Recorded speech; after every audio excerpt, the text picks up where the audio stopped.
देशभक्तीच्या उत्साहाने मुंबई तिरंग्याच्या रंगात रंगली। हर घर तिरंगा अभियान अंतर्गत मुख्यमंत्री देवेंद्र फडणवीस यांच्या प्रमुख उपस्थितीत मुंबईत भव्य तिरंगा रॅलीचे आयोजन करण्यात आले।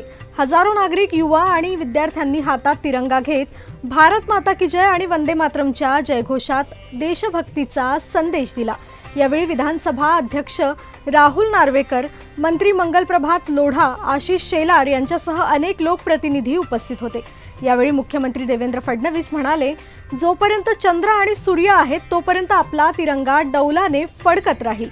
तिरंगा हा देशाचा गौरव, सन्मान आणि एकतेचे प्रतीक असल्याचे सांगत मुख्यमंत्र्यांनी नागरिकांना राष्ट्रभक्तीची भावना कायम ठेवण्याचे आवाहन केले। मित्रांनो, आता केवळ 2 दशक बाकी आहे। 2 दशक 2047 ला हा भारत जगातला विकसित देश म्हणून या जगाच्या नकाशावर आपल्याला पाहायला मिळेल। आवश्यकता केवळ एकाच गोष्टीची आहे। छोट्या छोट्या गोष्टींमध्ये अडकून आपल्याला चालणार नाही। जाती पाती धर्माच्या भेदात अडकून आपल्याला चालणार नाही। वेगवेगळ्या वादात अडकून आपल्याला चालणार नाही। आपल्याला एकच दृष्टिकोन घ्यावा लागेल।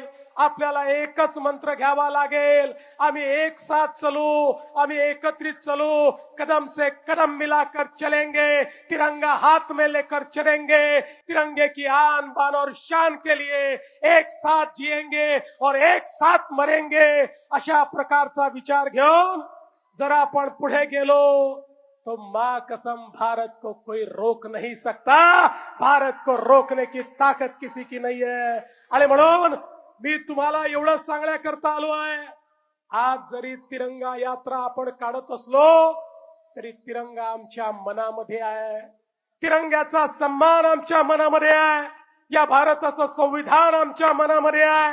या भारताचा स्वाभिमान तो आमच्या मनामध्ये आहे। हा स्वाभिमान या ठिकाणी सातत्याने जागृत ठेवून आणि नवभारताची जी संकल्पना मोदीजींनी मांडली आहे तो नवभारत तयार करण्याची जबाबदारी आता तुमची सगळ्यांची आपली आहे। ही जबाबदारी येत्या काळामध्ये आपण पार पाडू आणि जबाबदारी जर आपण पार पाडली तरच हा तिरंगा हाती घेण्याला काही ना काही अर्थ आहे। तरच तिरंगा हाती घेण्याची या